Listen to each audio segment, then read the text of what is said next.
मैं आज का कॉलम आपसे शेयर करना चाहती हूँ।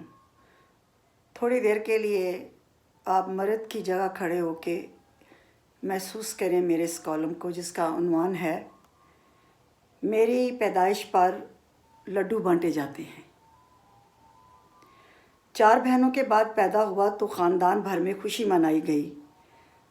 मोहल्ले में लड्डू बांटे गए। लाड प्यार तो जो मिला सो मिला, मगर जब होश संभाला पहला जुमला माँ का जो कानों से टकराया वो ये था, मेरा शहज़ादा बड़ा होकर अफसर बनेगा। बड़ा हुआ और स्कूल जाने लगा तो माँ का दूसरा जुमला जो कानों से टकराया वो ये था, बहनों का ख्याल रखेगा, हमारे बुढ़ापे का सहारा बनेगा। मैट्रिक तक पहुँचा तो माँ ने कहना शुरू कर दिया, मेरे शहज़ादे बड़ा अफसर बनना, बाप का बाजू बनना, तेरी 4 बहनों की ज़िम्मेदारियाँ हैं हमारे कंधों पर, उनकी शादियाँ भी करनी हैं। इसी बोझ और एहसास ज़िम्मेदारी में आगे बढ़ता रहा। जब से होश संभाला मेरी ज़िंदगी का कोई दिन ऐसा ना था जब मुझे माँ बाप और 4 बहनों की ज़िम्मेदारी का एहसास ना दिलाया गया। वालिदैन की उम्मीदों के खौफ ने इंजीनियर बना दिया। इस दौरान एक लड़की भी पसंद आ गई, लेकिन जवानी का वो फितरी तकाज़ा भी वालिदैन और बहनों के एहसास के बोझ की नज़र हो गया। असल मोहब्बत ज़माना तालिब इल्मी में होती है और वही ज़माना होता है जब शादी की आरज़ू और ख्वाहिश सर चढ़ कर बोलती है। मगर बहनों की शादियों से पहले मेरी शादी की सोच जुर्म अजीम समझी जाती थी। फिर भी हिम्मत करके माँ से अपनी पसंद का जिक्र कर दिया तो माँ ने इस ख्वाहिश को बेशर्मी से ताबीर करते हुए कहा, 4 जवान बहनें घर बैठी हैं और तुझे अपनी शादी की पड़ी है। जवानी के जज्बात का खून हो गया, मोहब्बत और शादी की ख्वाहिश का गला घोंट दिया और वालिदैन की तवक्कुआत की सूली पर लटक गया। वालिदैन का बाजू बनना था, 4 बहनों की डोली उठानी थी, माँ के तमाम अरकान पूरे करने थे, तमाम अरमान पूरे करने थे। मतवसत तबके से ताल्लुक़ था। तालीमी अखराजात पूरे करने के लिए शाम को जॉब करना भी मेरी मजबूरी थी। एक बहन ने बीए किया, मुनासिब रिश्ता मिला तो उसकी शादी कर दी। दूसरी ने बीए किया, उसकी शादी कर दी। तीसरी ने एमए किया, उसकी शादी कर दी। फिर चौथी बहन ने बीए किया तो उसकी भी शादी कर दी। इस दौरान मैं इंजीनियर बन चुका था। मामूली मुलाजमत भी मिल चुकी थी। वालिद को शुगर और माँ को जोड़ों की तकलीफ़ ने आ घेरा। मेरी उम्र 30 साल से तजावज़ कर चुकी थी। हर बहन की शादी के मौके पर सोचता कि औरत ज़ात के मज़े हैं, बीए फिर ब्याह। औरत ज़ात बीए कर ले तो उसकी शादी हो जाती है। ना पैरों पर खड़ा होना शर्त, ना वालिदैन बहन भाइयों की माली और समाजी ज़िम्मेदारी का बोझ। और एक मैं हूँ जिसकी पैदाइश पर पूरे मोहल्ले में लड्डू बांटे जाते हैं कि बहनों और वालिदैन का सहारा पैदा हो गया। पैदा होते ही सबकी तवक्कुआत का ये सहारा अपनी ज़ात में कितना तन्हा और परेशान है, ना माँ ने महसूस किया ना बहनों ने। जवानी की ख्वाहिशात का गला घोंट घोंट कर वक्त से पहले बूढ़ा होने लगा। और जब माली तौर पर कुछ संभलने लगा तो माँ ने एक और जुमला कह दिया, अब तुझे शादी कर लेनी चाहिए, मरने से पहले हम तुम्हारी औलाद भी देख लें।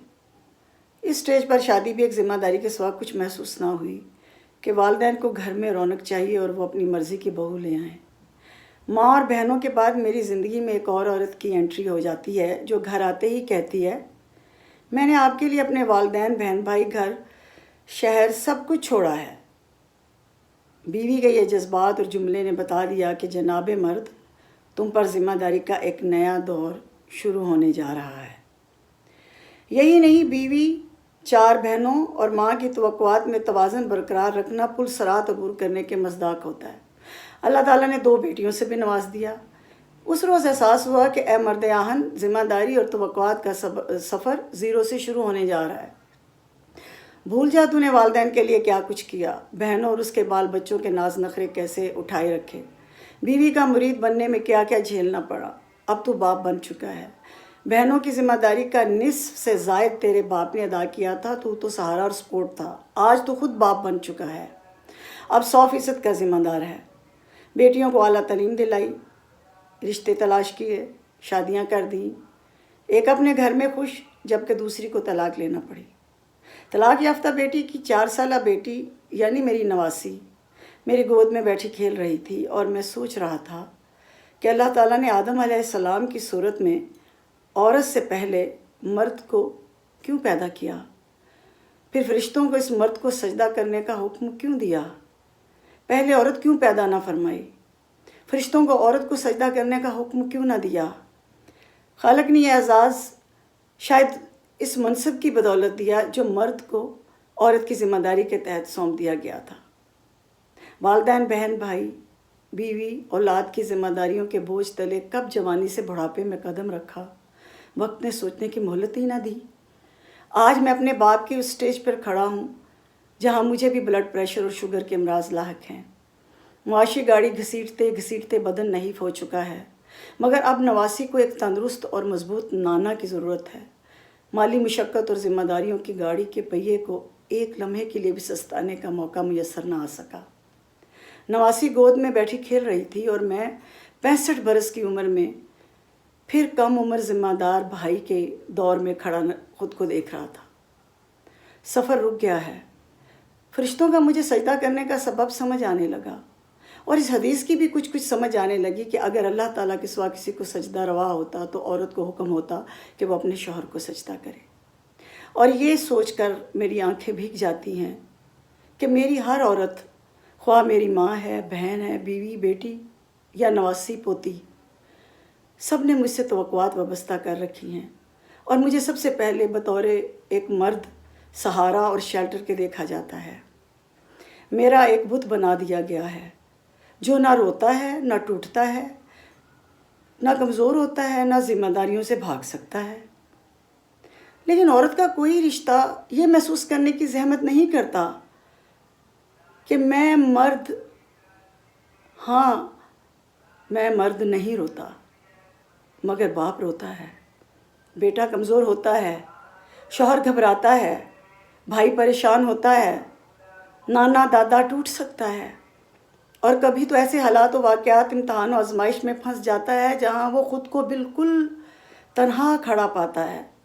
تمام رشتوں کا یہ واحد سہارا، جس کی پیدائش پر لڈو بانٹے جاتے ہیں، آج بڑھاپے کی دہلیز پہ کھڑا اپنے درد بانٹنے کی جسارت بھی نہیں رکھتا کہ خالق نے اسے مرد بنا دیا ہے، کفیل، محافظ، مضبوط سہارا جیسا منصب سونپ دیا ہے۔ فرشتوں کا مجھے سجدہ کرنے کا راز تو اب منکشف ہو رہا ہے۔ مرد کا سب سے بڑا کیتھارسس عورت ہے، ایک مکمل عورت، لیکن اپنی شکایات، گل و شکووں، الزامات میں غرق دور حاضر کی یہ آدھی عورت مرد پر رحم کھانے کو تیار نہیں کہ مظلوم کا لیبل فقط اس نے اپنے لیے اعزاز سمجھ رکھا ہے۔